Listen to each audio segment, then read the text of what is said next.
സംസ്ഥാനത്ത് ഇന്ന് അതിശക്തമായ മഴയ്ക്ക് സാധ്യതയുണ്ടെന്ന് കേന്ദ്ര കാലാവസ്ഥാ വകുപ്പിന്റെ മുന്നറിയിപ്പ്. ഇന്ന് കോഴിക്കോട്, വയനാട്, കണ്ണൂർ ജില്ലകളിൽ ഓറഞ്ച് അലർട്ടാണ്. ശക്തമായ മഴ തുടരുന്ന സാഹചര്യത്തിൽ വയനാട് ജില്ലയിലെ വിദ്യാഭ്യാസ സ്ഥാപനങ്ങൾക്ക് ഇന്ന് അവധി പ്രഖ്യാപിച്ചിട്ടുണ്ട്. അങ്കണവാടികൾ, മതപഠന ക്ലാസുകൾ, ട്യൂഷൻ സെന്ററുകൾ, സ്പെഷ്യൽ ക്ലാസുകൾ, പ്രൊഫഷണൽ കോളേജുകൾ ഉൾപ്പെടെയുള്ള എല്ലാ വിദ്യാഭ്യാസ സ്ഥാപനങ്ങൾക്കും അവധി ബാധകമാണ്. റെസിഡൻഷ്യൽ സ്കൂളുകൾക്കും റെസിഡൻഷ്യൽ കോളേജുകൾക്കും അവധി ബാധകമല്ല. നാളെയും മറ്റന്നാളും എല്ലാ ജില്ലകളിലും മഴ മുന്നറിയിപ്പുണ്ട്. ഏറ്റവും പുതിയ റഡാർ ചിത്രം പ്രകാരം കേരളത്തിലെ പത്തനംതിട്ട, കോഴിക്കോട്, വയനാട്, കാസർഗോഡ് ജില്ലകളിൽ ഇടത്തരം മഴയ്ക്കും മണിക്കൂറിൽ 40 കിലോമീറ്റർ വരെ വേഗതയിൽ ശക്തമായ കാറ്റിനും സാധ്യതയുണ്ടെന്ന് കേന്ദ്ര കാലാവസ്ഥാ വകുപ്പ് അറിയിച്ചു. 31-ന് പത്തനംതിട്ട, കോട്ടയം, ഇടുക്കി, കണ്ണൂർ, കാസർഗോഡ് ജില്ലയിൽ ഓറഞ്ച് അലർട്ട് പ്രഖ്യാപിച്ചിട്ടുണ്ട്. 1-ന് തിരുവനന്തപുരം, കൊല്ലം, പത്തനംതിട്ട, ആലപ്പുഴ, കോട്ടയം, ഇടുക്കി, എറണാകുളം ജില്ലകളിൽ കേന്ദ്ര കാലാവസ്ഥാ വകുപ്പ് ഓറഞ്ച് അലർട്ട് പ്രഖ്യാപിച്ചിരിക്കുന്നു. ഒറ്റപ്പെട്ട ഇടങ്ങളിൽ ശക്തമായ മഴയ്ക്കുള്ള സാധ്യതയാണ് പ്രവചിച്ചിരിക്കുന്നത്.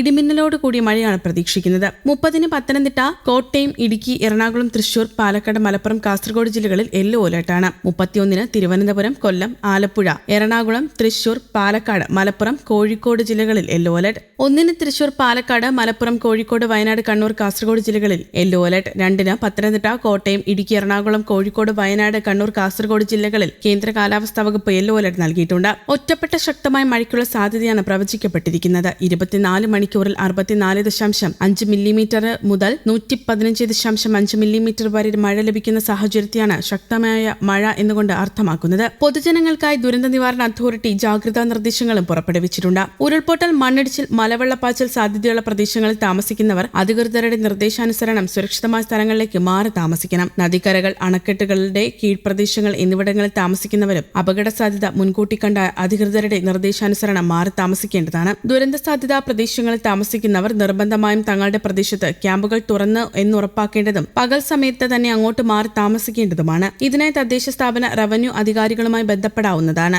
ശക്തമായ കാറ്റിന് സാധ്യതയുള്ളതിനാൽ അടച്ചുറപ്പില്ലാത്ത വീടുകളിൽ താമസിക്കുന്നവരും മേൽക്കൂര ശക്തമല്ലാത്ത വീടുകളിൽ താമസിക്കുന്നവരും പ്രത്യേകം ജാഗ്രത പാലിക്കേണ്ടതാണ്. അപകടാവസ്ഥ മുന്നിൽ കാണുന്നവർ അധികൃതരുമായി ബന്ധപ്പെട്ട് സുരക്ഷിതമായ സ്ഥലങ്ങളിലേക്ക് മാറണം. വയനാട് ജില്ലയിൽ 2 ദിവസമായി ശക്തമായ മഴ തുടരുന്ന സാഹചര്യത്തിൽ വിനോദസഞ്ചാര കേന്ദ്രങ്ങൾ, ട്രക്കിംഗ് എന്നിവയ്ക്ക് നിയന്ത്രണവും ഏർപ്പെടുത്താൻ ഉത്തരവിട്ട് ജില്ലാ കളക്ടർ DR മേഘശ്രീ ഉത്തരവിറക്കിയിരുന്നു. ക്വാറികൾ, ഹോം സ്റ്റേ, റിസോർട്ട്, ടൂറിസ്റ്റ് കേന്ദ്രങ്ങൾ, അഡ്വഞ്ചർ ടൂറിസം സെന്ററുകൾ തുടങ്ങിയവയുടെ പ്രവർത്തനങ്ങൾ നിർത്തിവെക്കണമെന്നാണ് ഉത്തരവ്. ജില്ലയിൽ ദുരന്ത സാധ്യത നേരിടുന്ന പ്രദേശങ്ങളിൽ താമസിക്കുന്നവരെ മാറ്റി പാർപ്പിക്കേണ്ടതുണ്ടെങ്കിൽ നടപടി സ്വീകരിക്കാൻ ബന്ധപ്പെട്ട തദ്ദേശ സ്വയംഭരണ സ്ഥാപനങ്ങൾക്ക് നിർദ്ദേശം നൽകുകയും ചെയ്തു. ടൗൺഷിപ്പ് നിർമ്മാണ മേഖലയിൽ മണ്ണൊലിപ്പ് ഭീഷണി നേരിടുന്ന പ്രദേശത്തെ കുടുംബങ്ങളെ മാറ്റി താമസിപ്പിക്കേണ്ട സാഹചര്യമുണ്ടെങ്കിൽ ചീഫ് ഓപ്പറേറ്റിംഗ് ഓഫീസർ, കൽപ്പറ്റ നഗരസഭാ സെക്രട്ടറിമാർ എന്നിവർ നടപടി സ്വീകരിക്കണമെന്നും കളക്ടർ അറിയിച്ചു. കള്ളാടി, ആനക്കാംപൊയിൽ തുരങ്കപാത മേഖല, മുണ്ടക്കൈ, ചൂരൽമല ദുരന്തബാധിത പ്രദേശങ്ങളിലെ ആളുകളെ ആവശ്യമെങ്കിൽ മാറ്റി താമസിപ്പിക്കാനും നിർദ്ദേശം നൽകിയിട്ടുണ്ട്. ഈ ഉത്തരവ് ലംഘിക്കുന്നവർക്കെതിരെ ദുരന്ത നിവാരണ നിയമം 2005 section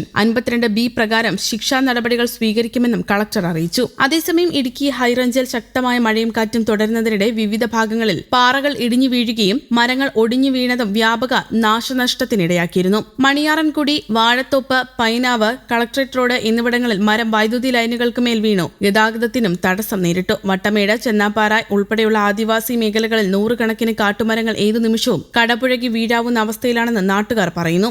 news desk, Kerala Kaumudi.